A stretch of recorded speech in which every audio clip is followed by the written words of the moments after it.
En las últimas semanas se ha venido hablando mucho del plazo del que disponen los accionistas de Bankia para presentar la correspondiente demanda judicial en el juzgado y poder con ello solicitar la nulidad de la orden de compra y recuperar el dinero invertido en las acciones de Bankia cuando acudieron a la oferta pública de suscripción que el banco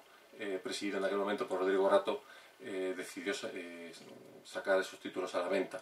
El día 28 de junio de 2011 debemos recordar que la Junta General de Accionistas y el Consejo de Administración de Bankia adoptaron los acuerdos necesarios para sacar al banco a bolsa,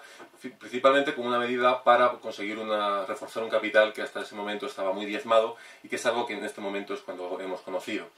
Desde luego en aquel momento la operación se presentó al público como una operación muy solvente, como se presentaba al banco como un banco referente a nivel europeo y se presentaba a los futuros accionistas como una auténtica oportunidad para convertirse en banqueros y en conseguir pasar a ser socios, accionistas de una de las principales entidades, no solo bancarias de España, sino entidades mercantiles de este país. El día 29 de junio de 2011, Bankia registra ante la CNMV este folleto informativo, un folleto informativo que ha sido hoy cuando se ha demostrado que su contenido, sobre todo en lo relativo a los datos económicos, no era cierto, sino que toda su contabilidad se encontraba falseada porque precisamente lo que intentaron tanto su auditora como la propia banca fue presentarse ante la opinión pública como un banco solvente. El día 20 de julio de 2011 es el gran día en el que Rodrigo Rato saca a bolsa el banco, es una fecha muy conocida y la operación es todo un éxito, se consigue colocar entre tramos institucionales y tramo minorista todas las acciones que se ponen a la venta. De hecho, muchos clientes que solicitan cantidades superiores finalmente reciben cantidades inferiores porque, como digo, la salida a bolsa es un auténtico éxito y desde el primer día es cierto que la salida a bolsa de Bankia no se puede calificar como un éxito en cuanto a su cotización porque desde el principio las acciones empiezan a perder valor respecto de los 3,75 euros que costaron en su salida a bolsa. Pasa casi prácticamente un año, nos vamos ya al mes de mayo de 2012, concretamente el día 4 de mayo, cuando Bankia remite sus cuentas correspondientes al año 2011, lo hace fuera de plazo y sin auditar. En estas cuentas Bankia decía tener unos beneficios de 305 millones de euros y, como digo, lo hace sin el visto bueno de su auditora Deloitte, porque ésta se había negado precisamente a auditar unas cuentas ya que decía o no podía corroborar que se reflejara la situación real del banco. Es el día 25 de mayo, que es la fecha que tenemos que tener ahora mismo muy presente cuando la CNMV suspende la cotización del banco y cuando Bankia reformula estas cuentas. Y entonces, donde dijo tener 305 millones de beneficios, reconoce tener prácticamente 3.000 millones de pérdidas. Y de hecho ese mismo día solicita el rescate público, como todos conocemos, en el que el gobierno de Mariano Rajoy inyecta al banco casi 20.000 millones de euros. Ese mismo día también la CNMV suspende la cotización del banco en bolsa y todos conocemos desde ese momento que quien había acudido a esa OPS había invertido su dinero en una entidad de crédito abocada al fracaso con una operación que desde luego si hubiese conocido cuál era el trasfondo económico y cuál era la situación financiera de esta entidad de crédito, nadie en su sano juicio habría invertido ni un solo céntimo. Es por tanto, por lo que este día 25 de mayo es esta fecha en la que tenemos que tener muy presente. ¿Por qué? Pues la razón es muy sencilla. Una de las acciones judiciales que se está interponiendo en los tribunales de justicia es precisamente una acción de responsabilidad que regula el artículo 28 de la Ley de Mercado de Valores. Este artículo 28 lo que establece es que quien sea responsable de haber incluido datos falsos en un folleto de una oferta pública de suscripción, será responsable de los daños y perjuicios que puedan haberse sufrido por parte de los accionistas.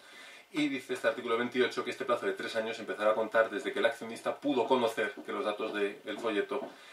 eran erróneos, eran falsos. Si es el día 25 de mayo, como hemos visto, el momento en el que Bankia reformula sus cuentas y solicita el rescate público, es quizás la fecha en la que cualquier accionista mínimamente bien informado pudo tener conocimiento de que la operación que había suscrito estaba abocada a fracaso. Llegados a este punto, lo que tiene que hacer cualquier accionista que acudió a la oferta pública de suscripción o que incluso compró acciones en los meses sucesivos a la salida a bolsa es presentar la correspondiente demanda judicial. Hay varias vías abiertas, en los últimos meses se han valorado varias acciones judiciales y desde luego la más efectiva y la que está dando buen resultado a los accionistas es la presentación de una demanda civil, una demanda judicial y en todo caso individual. Es de esta manera como estamos ayudando a nuestros clientes y como estamos ayudando a nuestros asociados para que recuperen su dinero. lo que tienen que hacer es presentar la demanda judicial solicitando la nulidad de orden de compra, y en este caso es absolutamente irrelevante el perfil del cliente, es irrelevante si el cliente había tenido productos de inversión previos, es irrelevante si el cliente tiene formación superior o no la tiene, es irrelevante la cantidad invertida. Lo importante es que esta persona compró sus acciones basándose en el contenido de un folleto que 10 meses más tarde se reputó falso. Por tanto, la situación es común para cualquier accionista que acudió a la OPS o que contrató estas acciones en el mercado secundario en los meses sucesivos, y, como decimos, lo que tiene que hacer es buscar un especialista en la materia e interponer esta demanda judicial. Precisamente en cuanto al letrado o al equipo de abogados que hay que contratar o que un accionista debe recabar su asesoramiento, entendemos que Usbank está precisamente a la cabeza de este asesoramiento, ya que no solo en materia de acciones, sino en cualquier otro producto de inversión somos un equipo pionero en la reclamación de productos bancarios, y en el caso concreto de las acciones Bankia lo somos más aún si cabe, toda vez que ya llevamos interviniendo demandas desde hace muchos años por las acciones de Bankia, desde hace ya un par de años, antes de que cualquier otro despacho de abogados viera la posibilidad de reclamar este tipo de perjuicios motivados por la falsedad del folleto de la emisión de las acciones de Bankia. Ausbank ya interpuso las primeras demandas judiciales y, de hecho, ha obtenido sentencias favorables antes incluso de que los peritos del Banco de España hayan dictaminado que las cuentas de Bankia eran erróneas. Hablo, por ejemplo, de una sentencia de Alcalá de Henares notificada el pasado mes de julio ya del año 2014, en donde anulaba una orden de compra de acciones de Bankia de más de 100.000 euros y además suscrita por una sociedad mercantil, por una sociedad anónima, en donde la juez, siguiendo los argumentos que exponemos en nuestras demandas, entendía que la información facilitada por Bankia a este accionista era una información sobre su situación financiera absolutamente alejada de la realidad. Fue una sentencia muy pionera porque además era la primera que declaraba la nulidad por dolo, atribuía dolo en la conducta de Bankia a la hora de falsear el contenido del folleto, y por tanto, bueno, pues entendemos que contamos con una gran experiencia y unos equipos de profesionales altamente especializados para poder conseguir el mejor objetivo para el cliente, que no es otro que conseguir la nulidad del orden de compra y la recuperación del dinero invertido.